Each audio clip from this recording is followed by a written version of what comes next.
Hi, welcome to this second session of Journeying Towards Greatness entitled Beginning to Climb. My name is Joel Bryant and I'm your greatness guide. And I want to take today's session to really talk about once we've cleared the path, as we talked about on the previous session, now it's time to make the climb or begin to climb. And one of the things I want to talk about in making the climb, I want to talk about how do we manage our fear of failure. Because you're not going to achieve success and certainly not greatness without encountering in a very crucial and oftentimes crushing way this fear of failure that seems to afflict every human being, even if they aren't pursuing greatness. Let's face it, failure is rooted in the human existence. Failure comes and occurs because we don't have all the information that we need. If we have the information, sometimes our conclusions are not correct, or they are inadequate, or we lack foresight or insight. And so as a result, we experience anxiety or uncertainty. And at a real deep level, we experience the fear of failure, which oftentimes frustrates us or paralyzes us or makes us say, you know what, I better just stay here. I better play it safe. Well, let me just encourage you. Fear of failure is normal. So don't be afraid of the fact that you fear failure. That's normal. What you have to do is you have to manage that fear. And as you manage that fear, then over time, you learn to master that fear. How do you manage the fear of failure? Think about this. Think about everything right now that you're afraid of. Take a moment right now and make a mental note or even a practical note of the things that you at this present moment are facing that you are afraid of, and relate them to your pursuit of greatness and your desire for success. I'm just going to give you a second just to think about that. Okay, that's a second. Let me say this to you. No matter what you put on your list, no matter how vivid, no matter how visceral, and no matter how much the idea of that fear puts you in what I call an existential vacuum, a place of no place, or we call it sometimes a void, because fear oftentimes places us in a void. And when we're in a void, we want to avoid the thing that we fear because we don't think we can handle the consequences. But let me just say this to you. Everything that you put on your list, if you made one, or if you reconsidered everything that you talked about and thought about, oftentimes was related to this nebulous place called tomorrow. Think about it. Everything that you fear is always in tomorrow.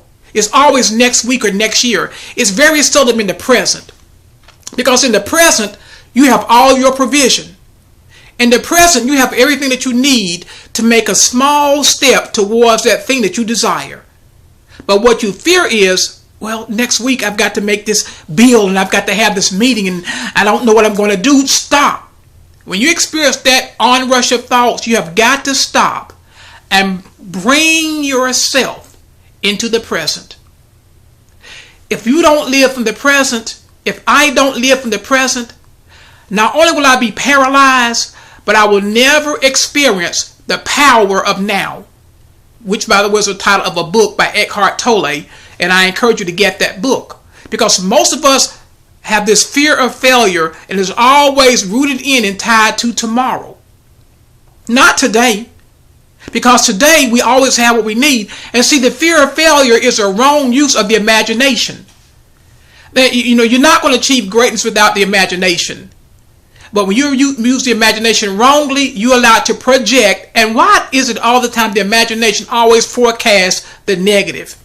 When we are that way, at the root of our being, we're still functioning from a deficiency mindset.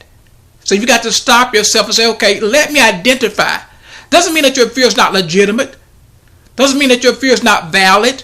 Doesn't mean that your concerns are not credible and critical and must be dealt with. But let's stop and think. You can't deal with tomorrow today. You can plan for tomorrow.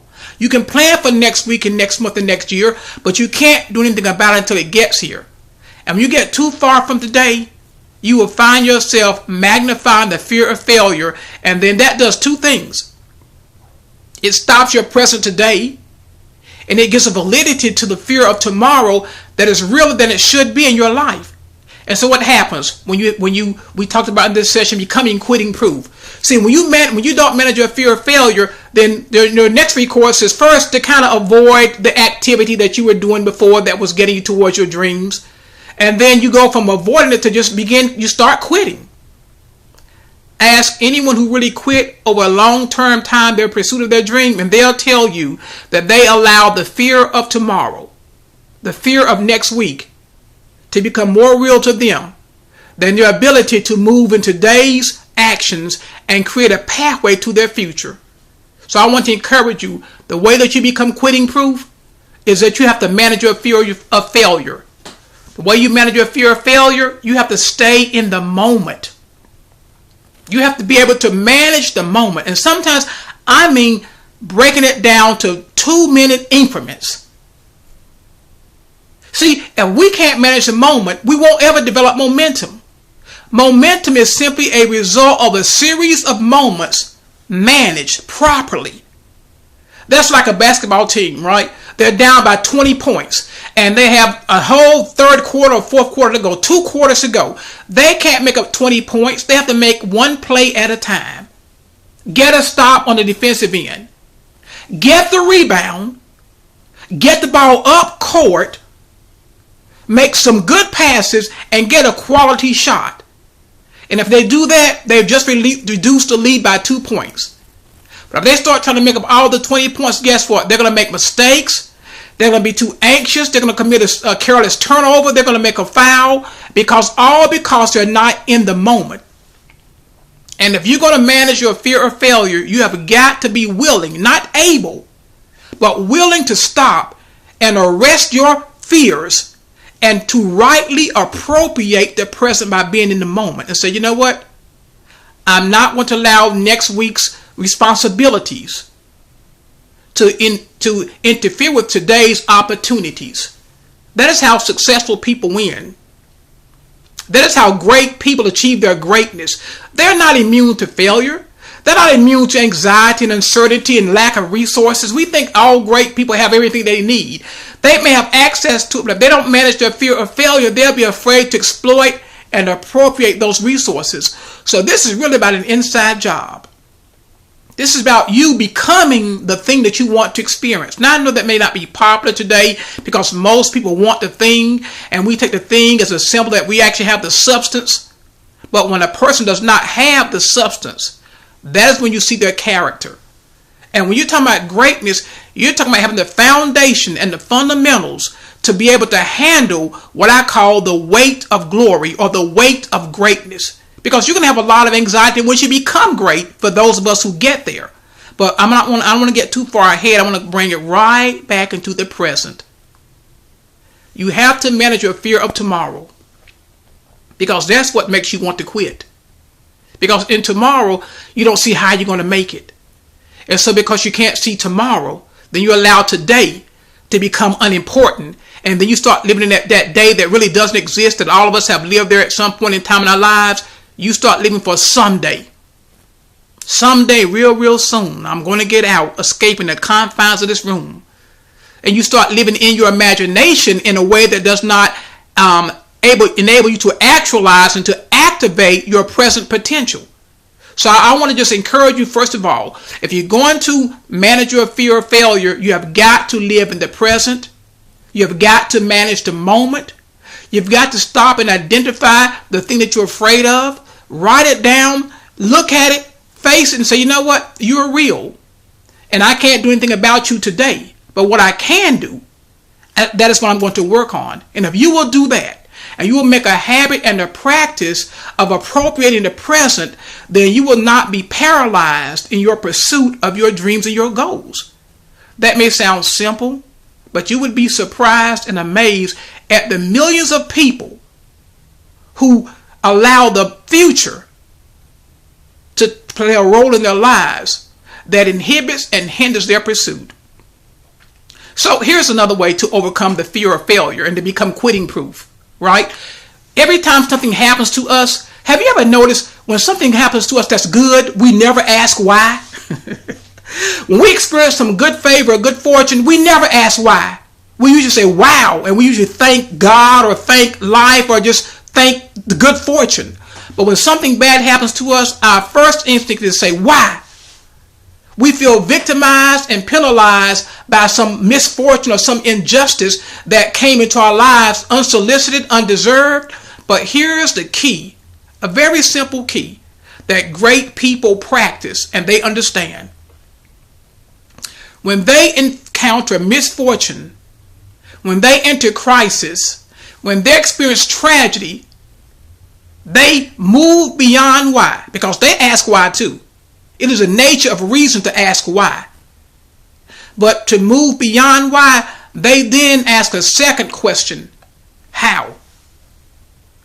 How can I use this misfortune to motivate, to create, and to circumvent, to move toward my goals and dreams? Because if you don't circumvent, which means to go around, you're going to get circumscribed, which means you're going to become enclosed and then clouded, and you're going to be defeated and discouraged. And it's okay to experience that, but don't stay there.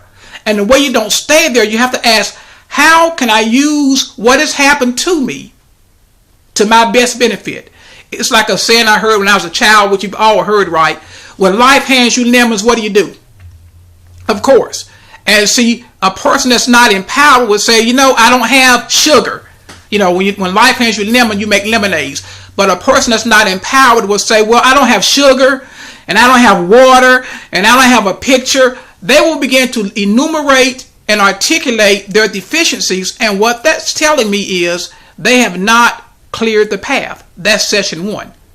They have not settled within themselves that they're going to be resourceful when they don't have resources. And the way you become resourceful is through a right use of your imagination.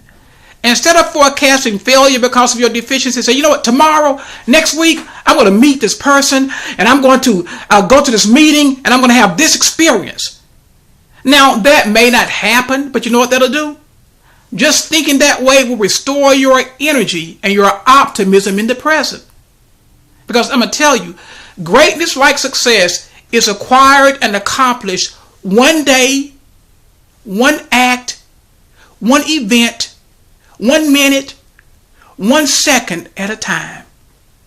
And that sounds so simple, but most people have not mastered the ability, have not shown the willingness to be in the moment, to make a right use of their imagination.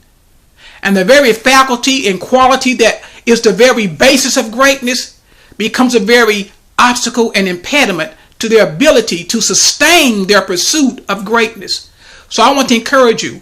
We're talking about making the climb. How do we make this climb?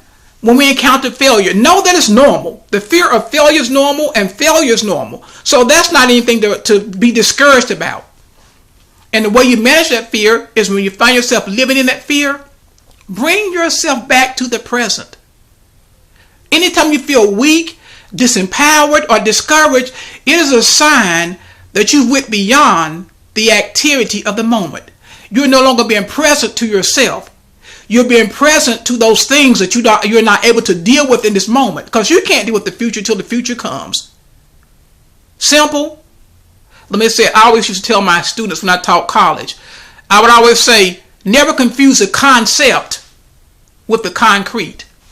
See, I can talk to a homeless person, and that person who has nowhere to stay, who has no money, that individual can tell me the keys to greatness. How do I know that? Because I've done it so many times. I've sat on the streets of uptown Charlotte in North Carolina, and I've talked to homeless people, and I've given them a couple of dollars and say, I'll give you this money, but first, sir, I need for you to tell me the keys to greatness. And most of them look at me like I'm crazy or like I'm on some kind of substance, but they see that money, and you know what they'll do? They will begin to tell me the very things I read in every success book that I've ever read. They have the concept, but they don't have the concrete. And you know why? Because they could not handle the conflict. See, that's the struggle, the strife, the stress, the anxiety, the ambiguity, the unfairness, the misfortune. See, those are the things that happen to us that really a lot of times are not of our own doing, but that conflict, that inability, that unwillingness to endure that season of uncertainty, That is what stopped them from manifesting the concrete in their lives. So what do I mean by that? Just because a person can tell me the keys to success does not mean that they've mastered them. I can tell you a lot of things that I don't know how to do. I can tell you how to bake a cake. I've never baked one. I can tell you how to change oil. I've never changed oil. But see, we live in a very literate and a very articulate culture where anybody can get on Google in 5 minutes and become an expert in any topic that they want to, or at least talk about it with some intelligence and some sense of comprehension. And that ability to articulate those concepts is nothing but a concrete. I want to know, it's nothing but a concept, excuse me. I want to know if the person I'm talking to, the person I'm listening to, in their own personal life, are they practicing the things that they're telling me? And I can tell you this as I make this video today. I understand the difference between the concept and the concrete, because in my personal life, I have made a decision by the grace of God to endure the conflict that comes with achieving greatness.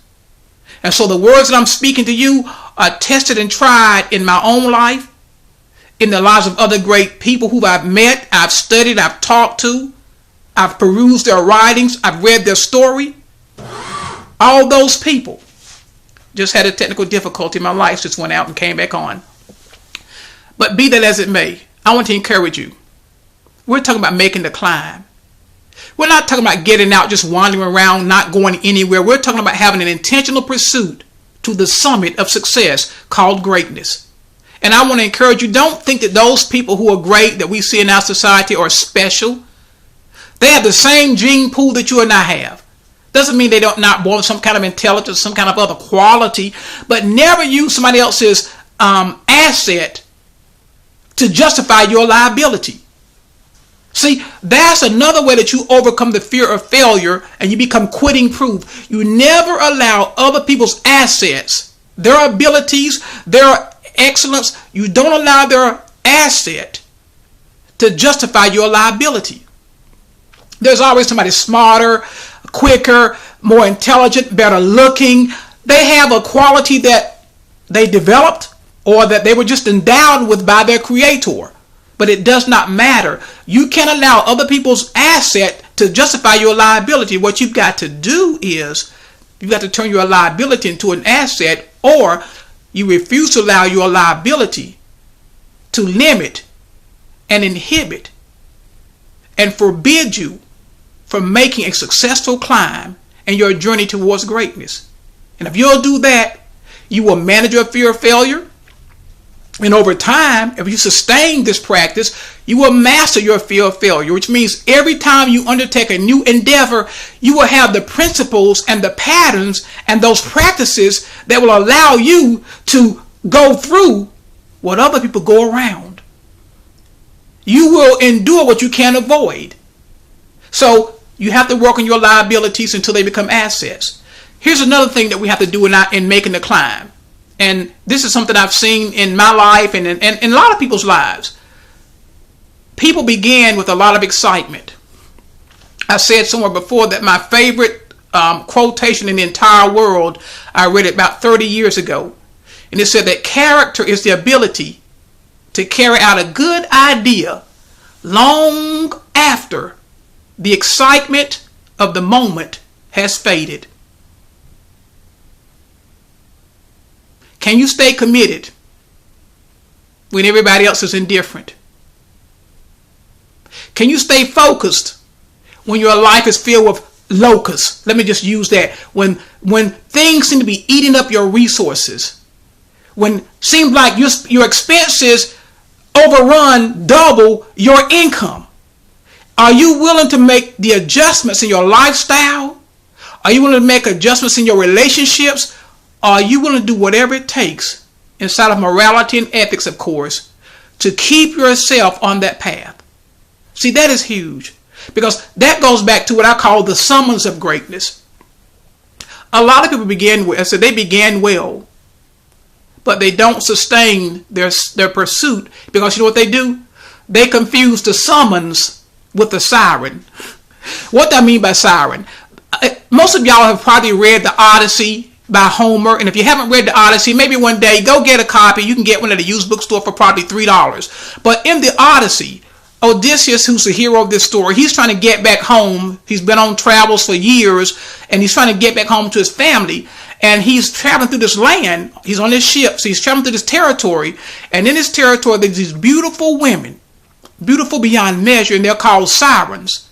Not only are they beautiful, but they have the kind of voices that are just captivating and compelling.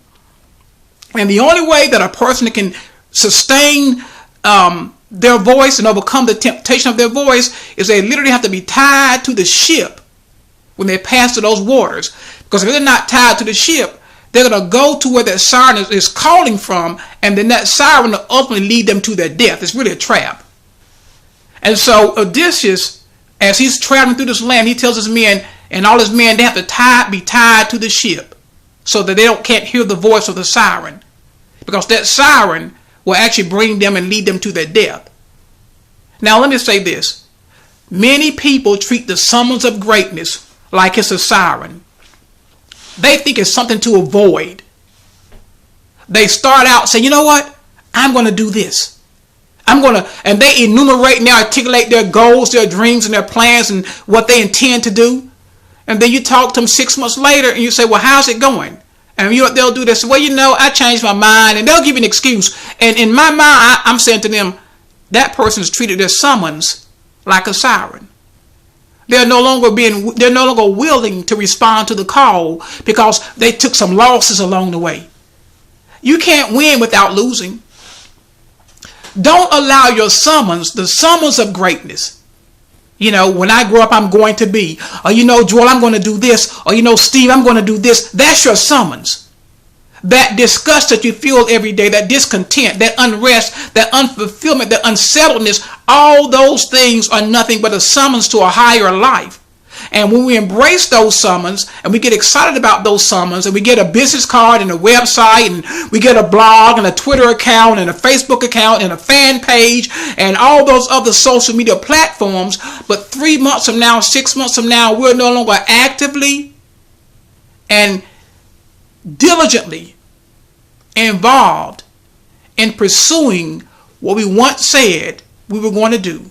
We got excited, but we didn't have the character to sustain our pursuit. And that's okay, because guess what? If you stop, it's not too late to begin again.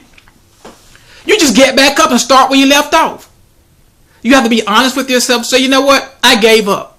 Don't say, well, I ran out of money. Of course you may run out of money. Okay? Everybody runs out of money. Michael Dell started Dell Computers when he was, I think, 28 years ago, when he was probably in his early 20s with $1,000 in his dorm room, I think, at the University of Texas. See, if you want to sustain your pursuit, you have got to begin to get a greatness diet. And I'll talk more about that in another session. But for now, for this purpose, I want to encourage you. Don't treat your summons like it's a siren, like it's going to lead to your death. Yeah, there'll be times in your life where you have to cut your losses and maybe get another dream in another direction, but don't ever stop dreaming. Don't ever stop doing. Don't ever stop desiring and deciding that greatness is for you. Because I'm going to tell you something, man, woman, you will win just when you think it's all over. I can't tell you the people that I've met, and they told me their story, and I was like, what? They were like, Joel, I was getting ready to give up. And I got a phone call, or I made one more phone call, or I went to one more meeting. I made one more sales call. I sent one more email, and guess what? They didn't get $1 million contract. They got an agreement with the person they've been trying to meet with for months. And just that meeting, which they probably didn't sell, it gave them the energy and the optimism to stay on the path. See, if you're going to have a successful climb, you have got to know how to use everything that comes into your life as a reason to keep going. And I'm going to tell you this. Are you ready to be called crazy? Are you ready to be seen as deluded and mad, out of touch with reality? Because if you're really serious about your dreams and about greatness, you will probably encounter and incur that kind of criticism. And you have got to have made up your mind ahead of time and make it up sometimes in the midst of that kind of criticism that, you know what?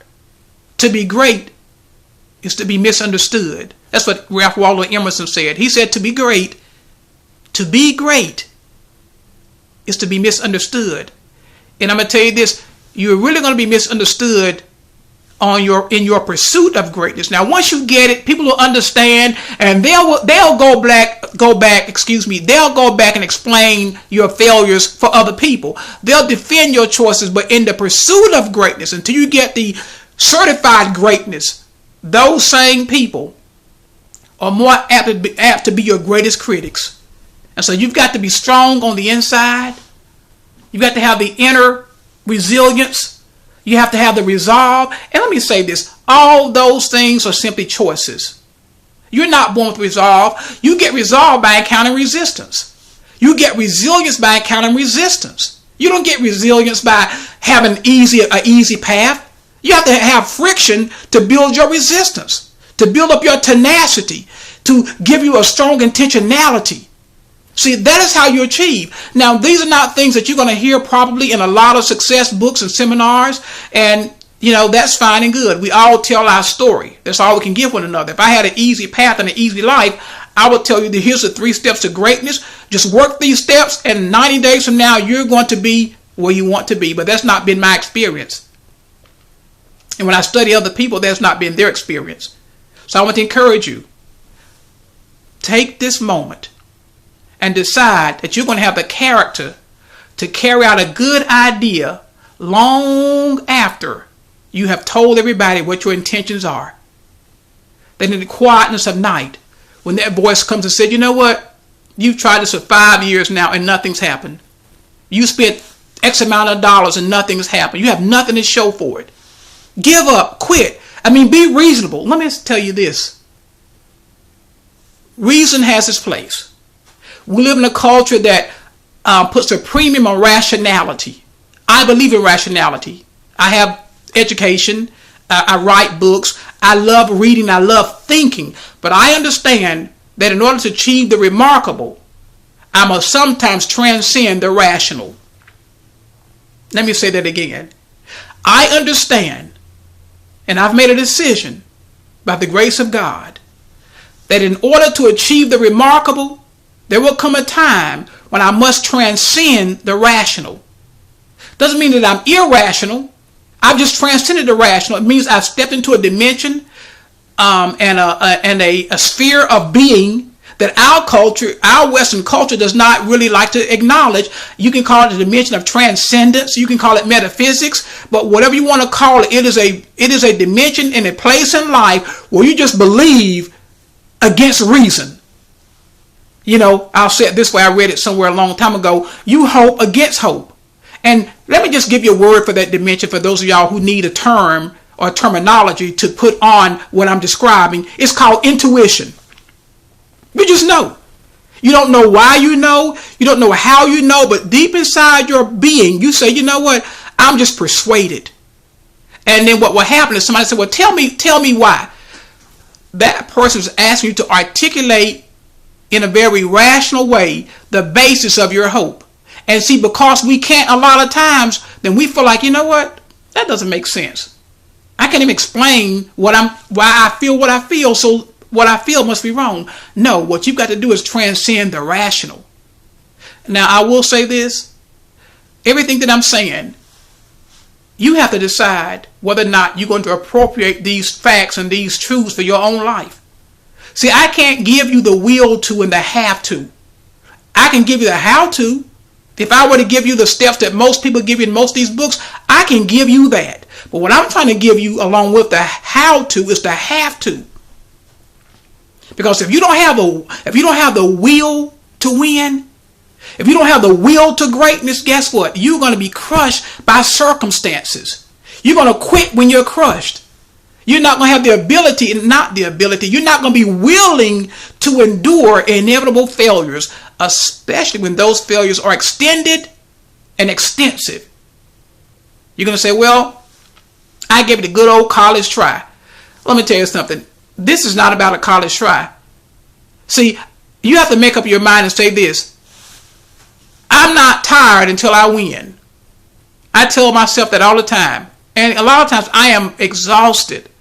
But if I'm not finished, I can't be tired.